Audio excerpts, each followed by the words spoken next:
Hello, everybody. It's Miss Chris. Happy Monday. Hope everyone's doing well and is staying safe inside. So we're just going to get started with this week. So don't look. Here comes Monday. Hope you enjoy this cute meme. Just kidding. Days of the week have been canceled for the rest of the school year. So I don't know if anyone else is having this issue, but it's been really difficult actually for me to know like what day of the week it is because every day I'm like inside. To set some type of schedule for the rest of the year and for this class, we'll be posting our class agenda and all the materials every Monday, and then everything is going to be due on Friday. I know that's really difficult, but yeah, just to set some type of schedule for us. Okay, so we're going to move forward. Building community, we're going to continue with this unit, and our essential questions are: what is our responsibility and commitment to our communities throughout this entire unit? And then for this week, we're going to be thinking about what is the role of language in community building. Okay, let me make myself a little smaller so you can see everything. So this is this week's overview. The objective is for you to make connections, inferences, and pose questions based on the assigned reading. This week's reading is actually a conversation from a segment on NPR, and there will be the reading posted as well as the recording. So you have that option if you would like to listen to this week's reading or if you would like to read it yourself, and the conversation is there. And then the second objective is students will create a discussion post to summarize their understandings. And just like last week, we're going to give you different types of options for what you would like your post to be. So the chunk of information is this. Hello, the video overview of this week's task.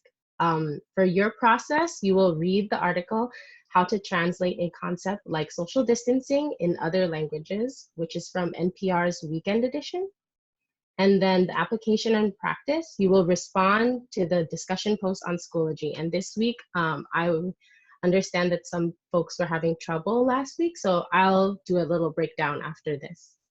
And then our exit slips are respond to our check-in. If you haven't responded on Schoology, make sure to check your messages on Schoology.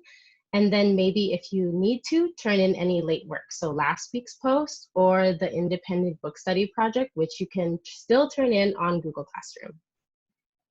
This week, your materials are the article and or recording. And then the key vocabulary I'm gonna be going over in the next section. Important vocabulary for this week in the article is language, which is a system of spoken, manual, or written symbols of expression among people.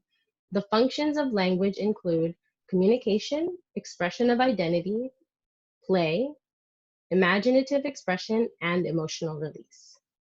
And then the second vocabulary word for this week is indigenous, originating in the characteristic of a particular land and or region. The word indigenous is always capitalized because it honors the importance of the indigenous peoples and their ancestral knowledge. So your first assignment, or this is your second assignment actually, is to read the following article, How to Translate a Concept Like Social Distancing in Other Languages from NPR's Weekend Edition. And then your assignment, the part 2, after you read or listen to the reading, you will respond to the article in a discussion post using one of the 4 prompts. Last week, a lot of people used Golden Line really well, so that if you need an example, you could look back on last week's. The second one is food for thought. So anything that the article made you think about or made you question, you could post on that, and there's an example of food for thought this week from me. Too long didn't read. That doesn't mean don't read it. Too long didn't read is a summary of the main points and ideas of the article. And this is very similar to what we practiced before online learning, where we would do our summaries and use those sentence frames. So this is a good way to practice using sentence frames, the more like the structure of our sentence frames, but in your words. And then the last one is reminds me of. So if you were reminded of any like books, readings, movies, any music after this article, you could talk about that in the last prompt. And then just simple announcements. Remember to reply to our message on Schoology if you haven't. Remember to be sure to reach out to us or Mr. Ramirez if you have any questions or concerns. Our emails are listed right there. And you can pause this video if you need to write it down. And that's the end of the slides. So right now I'm just gonna go over how to find our assignments for this week. So if you can see April 20 to April 24, week 2, you'll click on that. And then the PDF is right here. So this is the article for this week.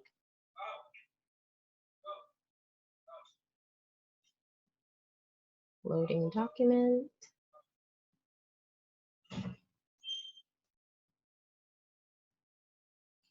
It's just a simple 3-page article. And in this article, the format is like a conversation. So there is a small introduction, and then there's a conversation between 2 people. And you could either read this conversation, or you can listen to the conversation. And it's very short. It's a little bit under 4 minutes. If you prefer to listen to the conversation but choose golden line, you can go back to the article and quote it. And then last but not least, make sure to go down to the discussion post section. Here is my example post of food for thought. And then you will write a comment right here, and just, that's not how you're gonna do it, but make sure to put your name and prompt that you will do. So for example, prompt, food for thought. Reminds me of, and you could choose any of these. Cool. But yeah, that is basically everything for this week. If you need to contact us, you can email us at any of those emails, which is loading right now. Or you can also message Mr. Ramirez on Schoology. That works too. Hope you have a wonderful rest of your week. And I'm excited to read all of your posts. Bye, everyone.